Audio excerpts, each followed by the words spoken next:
اللہ تبارک و تعالیٰ نے قرآن پاک میں جہاں نماز کا حکم دیا وہیں زکوٰۃ کا حکم دیا۔ اقیموا الصلاۃ و آتوا الزکاۃ، اقیموا الصلاۃ و آتوا الزکاۃ۔ 10 دفعہ اس کو اللہ نے اکٹھا ذکر کیا ہے، 9 دفعہ اقیموا الصلاۃ و آتوا الزکاۃ، اور یہ تو ہو گیا مردوں کے لیے، اور خاص طور پر عورتوں کے لیے اقمنا الصلاۃ و آتینا الزکاۃ، کہ ایمان والی عورتیں نماز قائم کریں، زکوٰۃ ادا کریں۔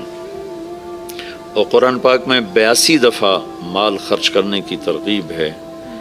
زکوٰۃ کے لفظ کے ساتھ تو فرض حکم ہے، اور انفاق خرچ کرو اس لفظ کے ساتھ عام ترغیب ہے کہ جس پر زکوٰۃ فرض نہیں وہ بھی اللہ کے نام پر خرچ کرے، کہ اللہ کو دیا ہوا واپس ملتا ہے، اور اللہ اسے کئی گنا من ذا الذی یقرض اللہ قرضا حسنا فیضاعف له اضعافا کثیرا، کوئی ہے جو اللہ کو قرضہ دے اور اللہ اسے کئی گنا کر کے واپس کرے۔ اللہ کا جو دیا ہوا ہے یہ اللہ کا فضل و احسان ہے۔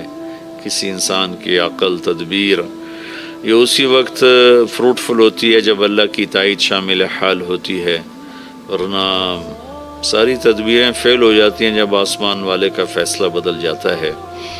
تو بھائی بہنوں، جن کو اللہ نے رزق دیا ہے، جن پر زکوٰۃ فرض ہے، میں آپ کی منت کرتا ہوں پورا آڈٹ کر کے، حساب کر کے، علماء سے پوچھ کر زکوٰۃ کو ادا کریں۔ جن پر زکوٰۃ فرض نہیں ہے ان سے عرض کرتا ہوں کہ اللہ کے نام پہ خرچ کریں۔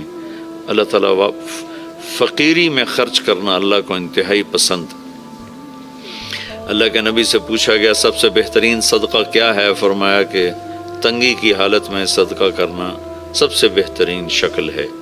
اور پھر اللہ کے نبی نے فرمایا داؤ مرداکم بالصدقہ، اپنے مریضوں کا علاج کرو صدقے کے ساتھ۔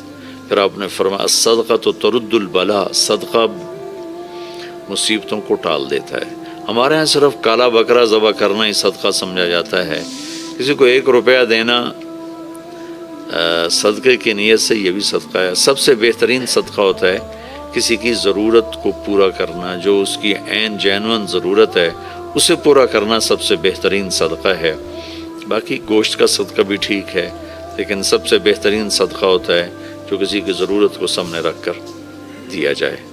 تو ایک دفعہ ایک عابد کی شیطان سے ملاقات ہوئی، تو اس نے پوچھا کہ مجھے ایک بات تو بتاؤ، تیرے یار کتنے ہیں؟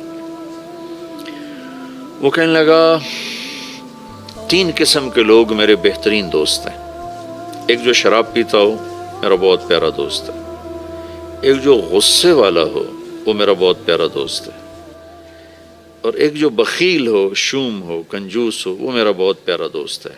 اور اگلی بات مزے کی ہے، اور اگر یہ تینوں باتیں کسی میں اکٹھی ہو جائیں تو پھر وہ میرا پیر بن جاتا ہے، میں اس کا مرید بن جاتا ہوں۔ وہ میرا استاد ہوتا ہے، میں اس کا شاگرد ہوتا ہوں۔ وہ میرا استاد ہوتا ہے، میں اس کا شاگرد ہوتا ہوں۔ کہ اللہ نہ کرے کسی میں نشہ بھی ہو، غصہ بھی ہو، بخل بھی ہو، تو وہ شیطان کا بھی شیطان بن جاتا ہے۔ اور بخیل آدمی سے اللہ کی کبھی دوستی نہیں لگتی، اور سخی سے کبھی اللہ کی دوستی نہیں ٹوٹتی۔ اور اللہ کے نبی کا فرمان ہے کہ سب سے بڑا سخی اللہ ہے، اور اللہ کے بعد سب سے بڑا سخی میں ہوں۔ آپ نے جب حنین کی جنگ کے بعد مال غنیمت تقسیم کیا تو صفوان بن امیہ پکار اٹھے کہ میں اب گواہی دیتا ہوں آپ اللہ کے سچے رسول ہیں، اس لیے کہ اتنی بڑی سخاوت نبی کے سوا کوئی نہیں کر سکتا۔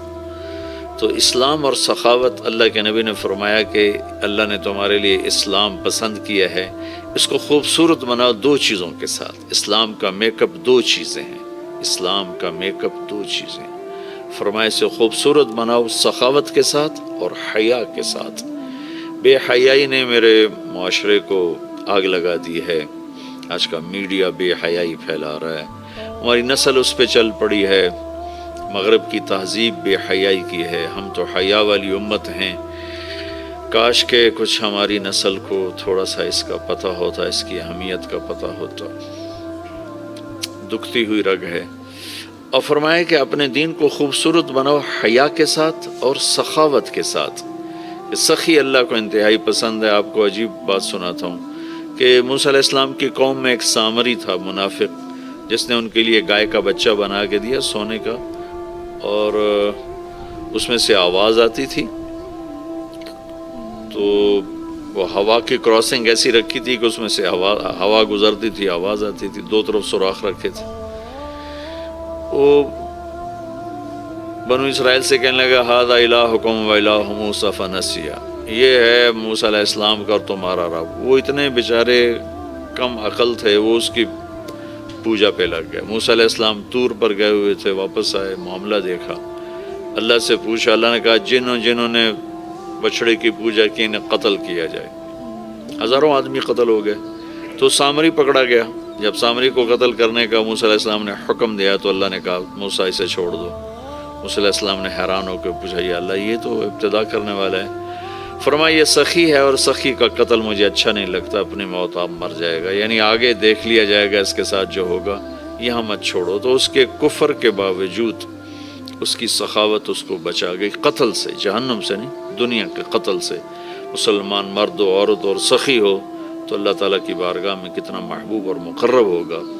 مال خرچ کرنے میں جو مزہ ہے وہ جمع کرنے میں مزہ نہیں ہے، دینے میں جو مزہ ہے وہ لینے میں نہیں ہے۔ تو غریبوں پہ خرچ کریں، اپنے نوکروں پر خرچ کریں، ملازمین پر خرچ کریں، گھر کی خادمات پر، بچیوں پر خرچ کریں۔ ایک آدمی کو پیسہ نہیں ہے تو میٹھے بول کی سخاوت کرے۔ گھر کی عورت میٹھے بول سے بچی کو بلائے، گھر کی عورت میٹھے بول سے اپنے خادم اپنی خادمہ کو بلائے، گھر کا مالک میٹھے بول سے اپنے نوکر کو بلائے، یہ بھی سخاوت ہے۔ ابتسامک فی وجہ اخیک صدقہ، تیرے ہاتھ پلے کچھ نہیں ہے تو مسکرا کے مل لینا بھی تیرا صدقہ ہے۔ اللہ تعالیٰ کا انتہائی پسندیدہ عمل ہے اللہ کے نام پر خرچ کرنا۔ ایک دفعہ حاتم طائی سے کسی نے پوچھا اپنے سے بڑا سخی بھی دیکھا؟ کہنے لگا عرب کا ہر بدو مجھ سے بڑا سخی ہے، مجھے تو اللہ نے رزق دیا تو میری سخاوت مشہور ہو گئی،